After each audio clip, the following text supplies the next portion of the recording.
Jadi sadayana Nabi Rasul makhluk berpusat ka Kanjeng Nabi. Naon cenah? Lamun teu aya Kanjeng Nabi maka moal aya alam ieu. Lamun mah Kanjeng Nabi Muhammad teu diciptakeun maka moal aya alam. Moal aya makhluk. Tuh. Nya. Jadi Kanjeng Nabi teh jadi pusat ayana bumi, wasilahna Kanjeng Nabi. Ayana langit, wasilahna Kanjeng Nabi. Sadayana berpusat ke Kanjeng Nabi. Jadi anu jadi pusat kubengan kanabian teh Kanjeng Nabi urang, Kanjeng Nabi Muhammad sallallahu alaihi wasallam. Jadilah pelajar selamanya. Ambillah kebaikannya. Semoga bermanfaat. Bismillahirrahmanirrahim. Bismillahi ngawitan abdi ngaos kana ieu kitab Taqribul Maqsad bari ngalap barokah kalawan nyebat jenengan Allah. Sifatna Allah Ar-Rahmani anu mamparina nikmat agung di dunia sareng di akhirat. Sifatna Allah Ar-Rahimi anu mamparina nikmat agung di akhirat unggul. Sifatna Allah anu mamparina nikmat alit di akhirat unggul. Alhamdu ari sadaya jenis puji anu opat. Lillahi eta tetep kagungan Allah.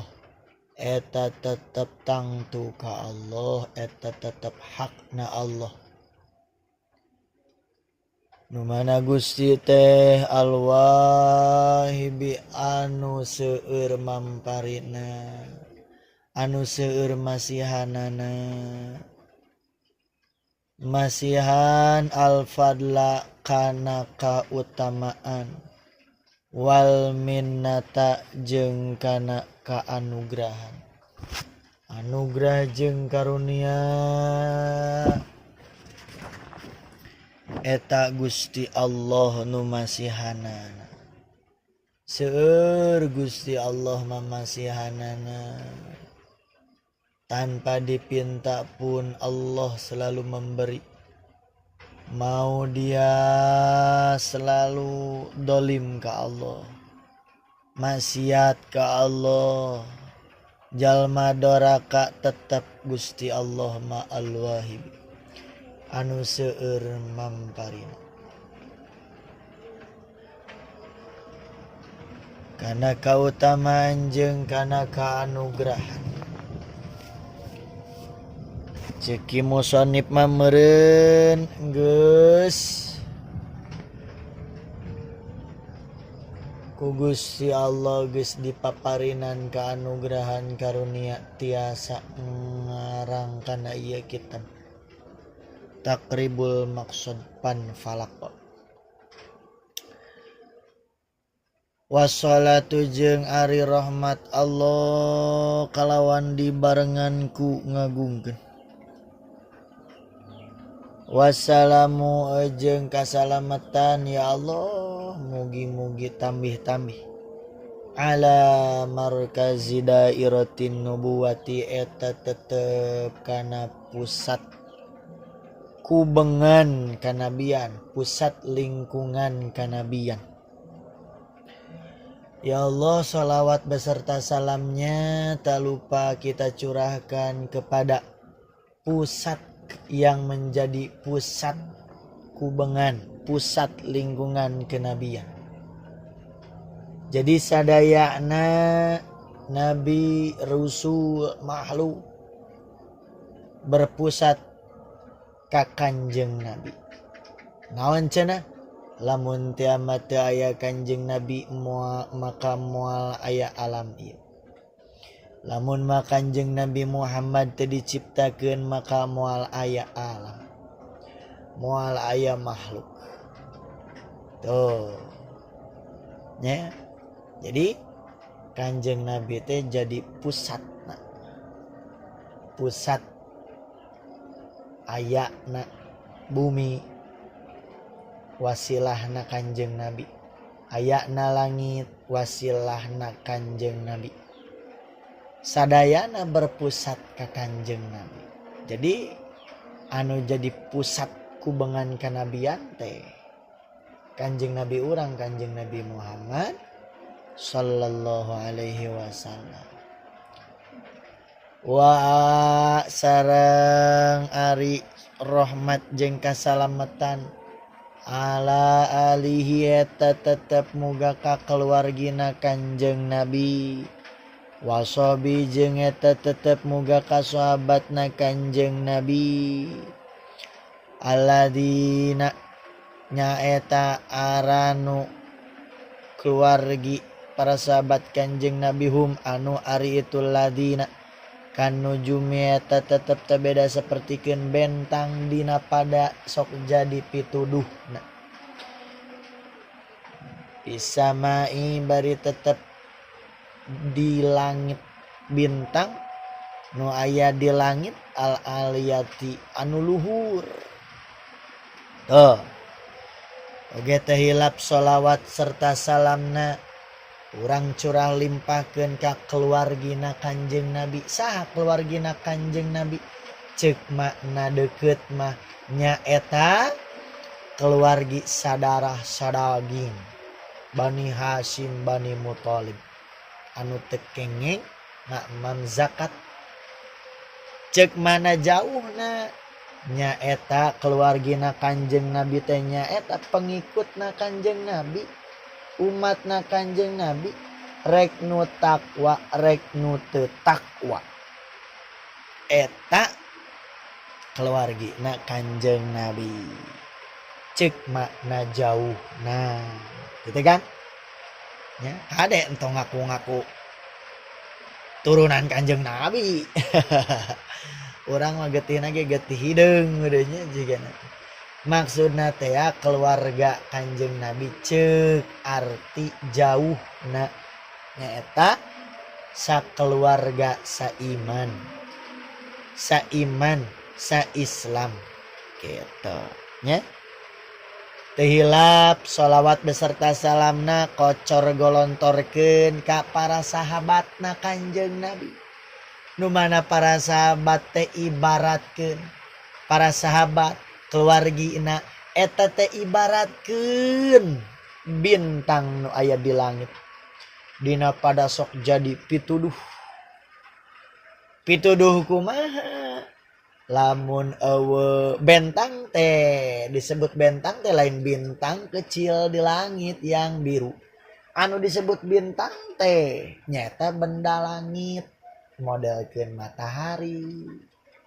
Nya eta bisa kasupkeun bentang eta. Matahari, bulan jeung sajabana. Mata kan bentang nu panggede nama matahari. Nya ibaratkeun bentang dina pada sok jadi pituduh. Leres teh jadi pituduh. Leres sabab naon? Urang moal bisa apal waktuna salat mun teu aya matahari.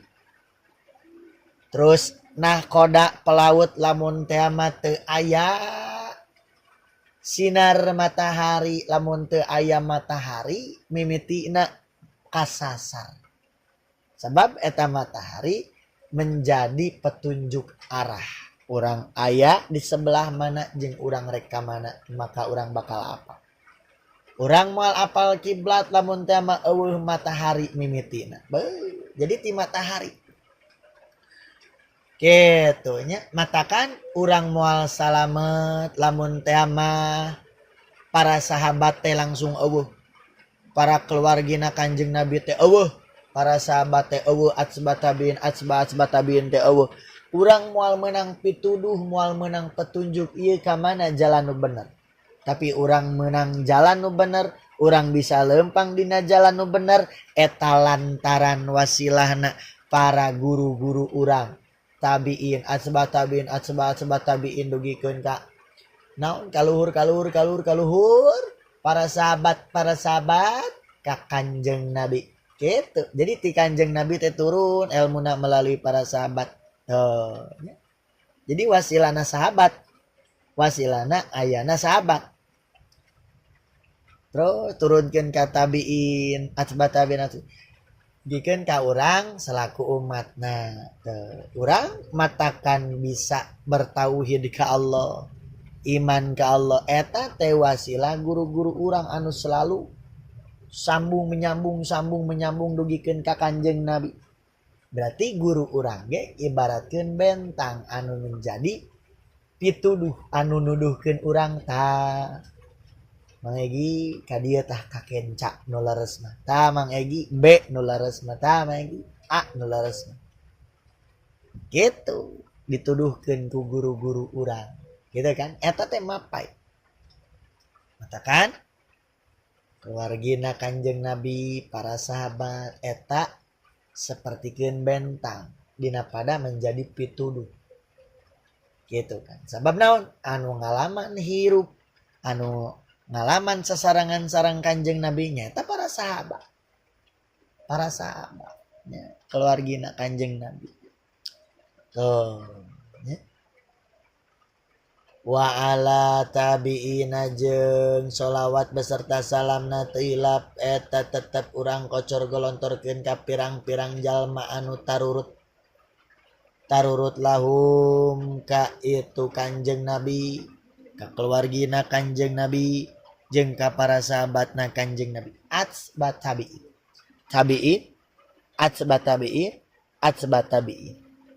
Ya Allah dugikeun ka anjeunna. Ya. Jadi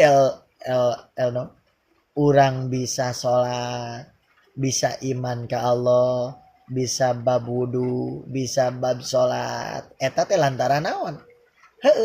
Turun temuruna Kanjeng Nabi, para sahabat, tabiin, atba'at tabiin, terus dugikeun ka guru urang, tos ti guru urang teh ka urang terus sampai berantai ka handap. Eta ya Allah tambahan rahmat keur anjeunna. Tambahan kasih sayang keur anjeunna, tambahan keselamatan dunia akhirat keur anjeunna. Teu didoakeun ku muson kabeh beunang. Nepi ka iraha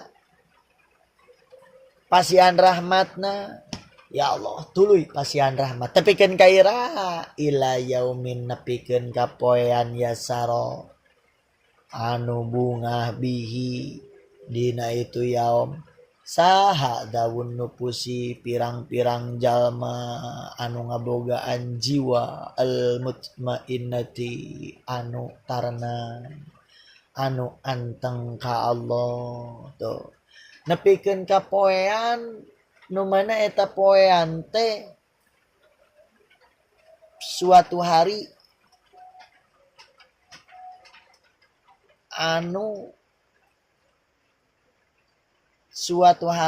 nu mana jalma anu boga nafsu mutmainnah, nafsuna tenang, naon teh ngabogaan hate anu mutmainnah, anu tenang, anu tentrem, anu anteng. Mutmainnah teh anu anteng ka Allah, bungah gitu. Berarti intina mah naon? Nepikeun ka poe kiamat ya Allah, terus kocor golontorkeun sholawat serta salamna rahmat kasih sayang kasalamatanana ya Allah, terus kocor golontorkeun ka Kanjeng Nabi, ka keluarga Kanjeng Nabi, ka sahabatna, ka tabiin, atba'at tabiin dugikeun ka urang salaku umatna ya Allah, terus kocor golontorkeun kasih sayangmu ya Allah, banjurkeun terus tapikeun ka ira nepikeun ka poe kiamat kitu. Itu nama eta mana dina eta poe kiamat pada bubungahan jalma anu hatena terus diantengkeun ka Allah, anu hatena selalu tenang, berpikir, berniat, beramal hanya untuk Allah.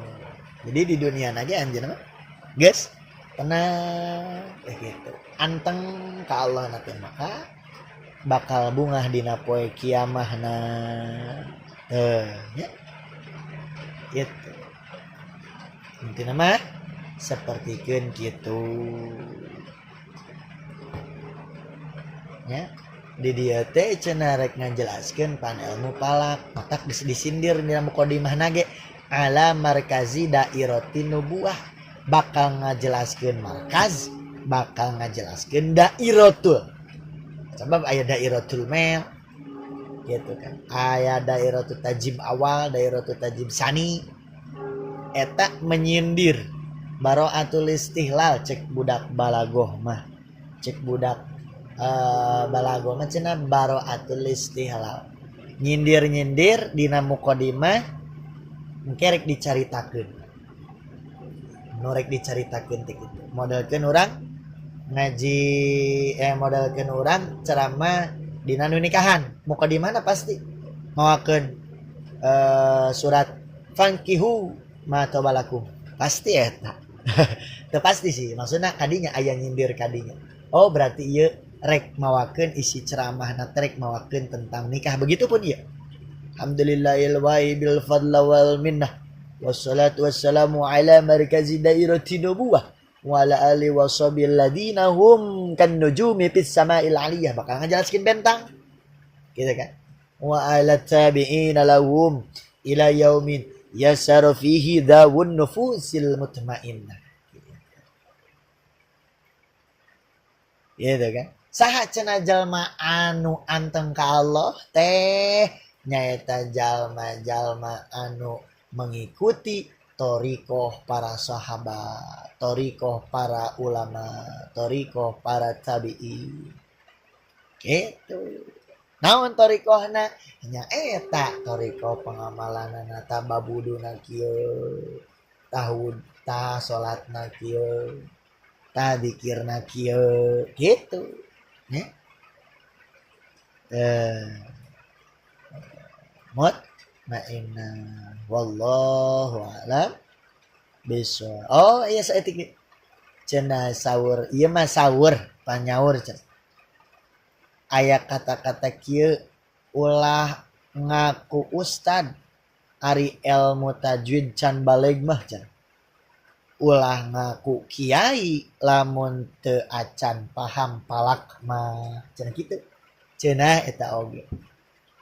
Nya anya nu intina mah ulah aku-akuan we rek bisa palak, rek bisa jamul, rek bisa kudul juman, rek bisa qiraah sabah, tong aku-akuan. Entong asa urang, entong ngaku-ngaku. Oh, urang pang pinterna, pang pahamna tong sok aku-akuan. Kadenya ieu mah keur motivasi urang bahwasana hayu geder. Ngaji tajwidna, hayu. Ngaji palakna, hayu. Ngaji usul fikihna, hayu. Ngaji balaghona, hayu. Hayu sok. Terus timbak terus. Tepikeun ka beres, timbak. Gitu kan. Da ganji mah eueuh beres. Nah, matakan tekad gen dina teh rek ngaji saumur hirup gitu, rek jadi santri saumur hirup gitu nya. Sabab naon, lamun teu ngakukeun santri maka anjeunna bakal moal daek ngaji ka batur, bakal moal daek ngaji deui kanu lain. Matakan sok akui, prinsipkeun dina hate aku masih kene santri, bahkan jadi santri saumur hirup. Naon pagawean santri? Nya ngaji gitu. Sabab naon? Lamun mageus ngawurukan habal tiap peuting isuk peuting kete ngaji teh embung, ngaji ka batur teh embung gitu. Hayangna teh ngawurukan we ngawurukan tah kitu nya. Tanamkeun dina hati sing hayang jadi santri saumur hirupna tos gitu nya. Sabab naon di dinyana ge tolabul ilmi teu minal mah dilalah di cenah naon teanganlah ilmu ti mimiti di ayun ambing nepikeun ka di liang lahat cenah kitu. Kan kitu maksudna ngaji saumur hirup sok nya. Mudah-mudahan orang sadayana dipaparinan hidayah taufik dugikeun ka urang daek rajin ngaji terus tong eureum minimal we sapoe teh ngaji aya sakali we tong eueuh deui gitu nya. Wallahu a'lam bishawab. Bila daratin nabil mustafa rasulullah sallallahu alaihi al-fatihah. A'udzu billahi minasyaitonir rajim. Bismillahirrahmanirrahim. Alhamdulillahirabbil alamin arrahmanir rahim maliki yaumiddin. Iyyaka na'budu wa iyyaka nasta'in ihdinas siratal mustaqim. Siratal ladzina an'amta 'alaihim ghairil maghdubi 'alaihim waladdallin. Rabbighfir lana wa liwalidina amin.